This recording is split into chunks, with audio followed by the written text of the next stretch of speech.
events, Sunspot just posed as the president and The chicken should be overturned very Rude's soft plan like yet this, again, though. and led him to unwittingly teleport himself to a fake Air Force One made up by Warlock, in which Sunspot kind of just reveals that he knew about that's the good, bugs, actually. and not only about the bugs, but he also placed a few I want the moles chicken to be so inside soft. his If it's whisper shredded, we'll have team little pieces in there. to basically just construe events for the Maker's ultimate failure no matter what he did. The Maker lost at his own game before he could even play it. So in that failure, the Maker would just transfer his consciousness to a different body of the multiverse and just kind of start a war with the High Evolutionary to merge the multiverse, which not only happened to resurrect the Ultimates, but subsequently led to his own demise again. And where the Ultimates were resurrected, they were also kind of royally pissed that the Maker brought them back just to be used. So they set out on to kill every version of the Maker they could possibly find. But this one, the government never really gets expanded on ever again. But that's okay, because now we're going Fuck you. Now, at some point, whether in Future Foundation or in Bond States of Venom, the Maker discovered the Council of Reeds and simply got an application. He was on Indeed or some shit. The Council of Reeds got a hold of his application and basically said to the Maker, "Thank you for applying for the position, but unfortunately you do not fit the requirements. We'll keep you posted once you somehow maintain control over your original universe." So the Maker initiates Project Oversight, which is essentially the task of returning, restoring, and conquering his original dimension in 1610. Now, since the Maker's body was destroyed, the Maker had to first figure out a way to safely transfer himself to the Ultimate. Thus, the Maker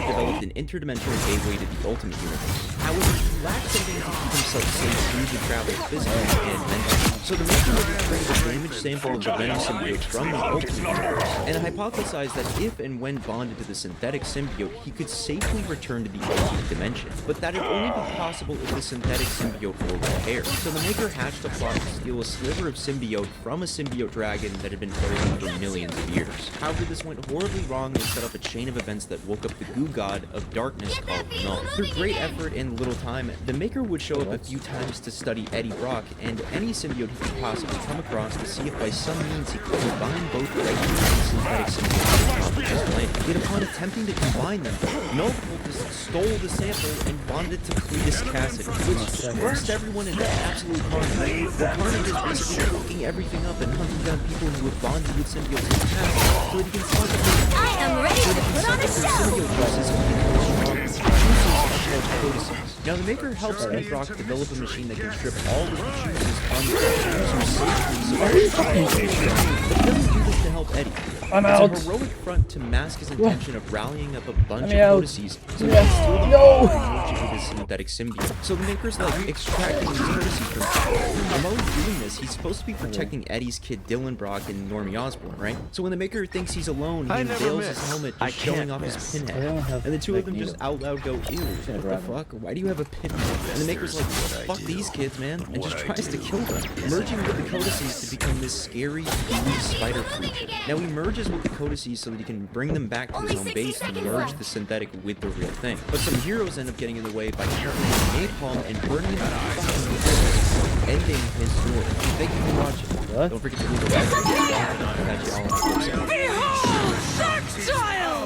Nah, I'm just kidding. The Maker manages to get away with his life. He doesn't have the symbiote, so he gets to work with a slave and way to repair the synthetic symbiote. Eventually, somehow, he pushes his goal, never really explained, and walks through the interdimensional gateway to find that the Ultimate Universe is in complete and total ruin, much to his delight. Now, after this happens, in the story King in Black, this one guy I mentioned earlier shows up and consumes the world in total darkness. Venom, through the power of Captain Universe, ends up killing the god of symbiotes and basically takes his place as the god of symbiotes. And through the collective hive mind of the symbiotes alert Eddie that the Maker is in the Ultimate Dimension, plotting to destroy their dimension to impress the Council of Reeds so much that they'll make him Employee of the Month. But he's not really doing it to impress them to become Employee of the Month, but he just wants you to kill all of the rest of the race.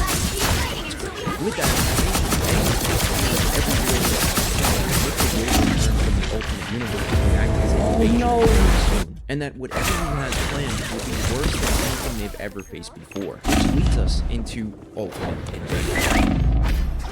Now, Fury really bridged the gap between Donny Cates' Venom and Jonathan Hickman's Ultimate Invasion, and I briefly have to explain a few things. Now, Donny Cates was set to continue the story of the Maker's journey to shape the multiverse into his own image through Ultimate Invasion. Only before we could see this come to fruition, in 2023, Donny Cates had sadly been in a cataclysmic car accident that had messed him up pretty bad, giving him amnesia, wiping away roughly 6 months of his life according to what he said upon being interviewed. After which he took a much-needed break from writing and even went back to his own stuff he had written, amazed that he wrote stories like Thanos Wins or Cosmic Ghost Rider, and even his own Venom series that had just ended. Now, with what happened to Donny Cates, Marvel handed the Ultimate Invasion event over to Jonathan Hickman, instead to still carry out what had been planned. Now, a lot of people say that Hickman casted aside everything that Cates had set out for the Maker, but I don't think that's necessarily true, because at the end of Venom, the Maker is still in the universe 610, where everything is in chaos. Yet when we begin Ultimate Invasion, he's back in 616, still in prison in the vessel that Sunspots and the Avengers had stopped from a while back. This doesn't mean the Maker just came back from the Ultimate Universe. He's still there planning something.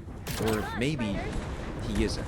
But for whatever reason that I'll begin to explain in a sec, he still needs to be in the 616 to complete a few more steps of his ultimate plan. Because as time went on, trapped inside his overtly complicated cell with no contact to the outside world other than several therapists assigned to treat him, for what felt like an eternity, the Maker eventually brainwashed each and every one of them to enlist a team of mercenaries to break through the cell and why the Maker is here with the promise of $1 billion.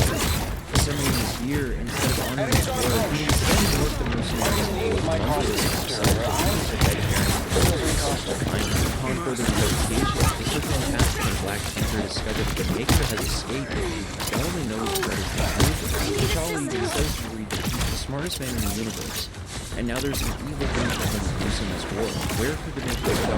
Reed says back, you must worry about where he is. He's more worried about what he's doing. Over the next week, the Maker infiltrates the backstory of the question before popping into the world to steal technology. At a certain point, the Maker has everything he needs and still steals things that are otherwise redundant as a calling card of the Illuminati that they're hella dumb. After drawing so much attention, the Maker uses the stolen technology to make a teleporter to another universe he can call his. Yet before he makes this leap, he does something a bit curious. The Maker appears in the bedroom of Miles Morales and tells Miles that he is his brother, not the universe, but rather they are the only two survivors of the universe, who must have been found by Jimmy Hudson. Or probably this wasn't in America, something Alex and the Maker had in common, I guess. But the Maker claims that they remember a world, a life that will never be again, asking Miles if he'd like to come with him to the new world he's offering. Miles takes the only moment and says, no, I'm good. So the Maker hands him a card and simply teleports by. I am ready to put on a show! That he does for Miles what Miles would do for him if the roles were reversed. To me, this is something a bit outdated for the Maker. Still remains to be something. After which the Illuminati arrives to real spirits around the Maker is penetrable. Taking a small step into the portal, the Maker pauses to ask his counterpart, if you could do it all again, if you could truly change things, if you had the chance, would you erase me from existence? Yes. These onks are dangerous. Nice deep freeze.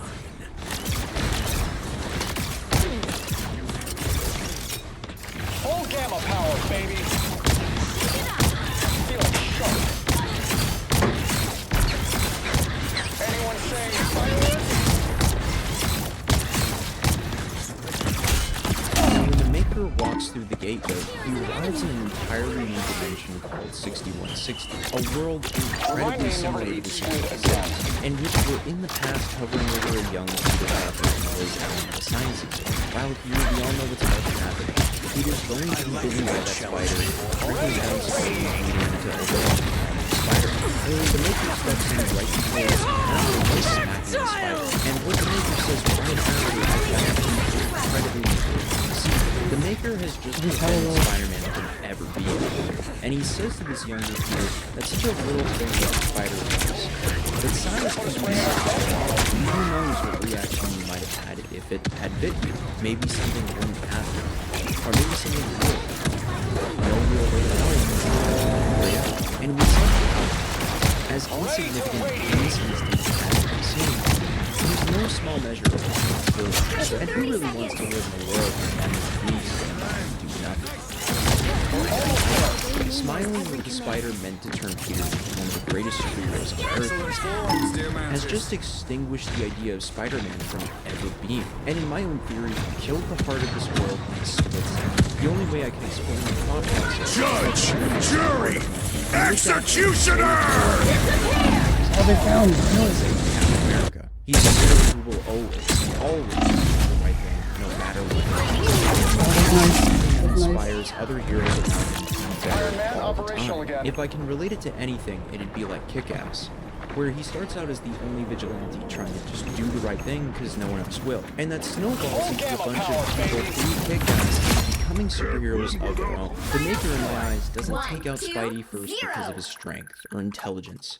Rather for the idea of Spider-Man and how infectiously inspiring he would go on to become. Wiping him off the table kills the heart and soul of this dimension. It only gets so much worse going forward. Off the gate, the Maker dethrones Thor from being the king of Asgard by framing him for the murder of his own father. He then prevents the Fantastic Four from ever existing, which I'll happily go further into detail much later. And through changing most of the world's events, there are still events that he cannot quite control. In the Hulk's case, he's a fixed point in time that cannot be prevented. So the Maker takes the Hulk and turns him into a spiritual and enlightened person, while completely disregarding an entire island's people irradiated into nothing less than gamma-induced monsters. It's utterly horrifying. Among other things, the Maker was unable to find the frozen body of Captain America for him to murder, as Project Rebirth apparently never existed in this reality. Regardless, the Maker reaped the absence of Earth's paragons by establishing himself under the guise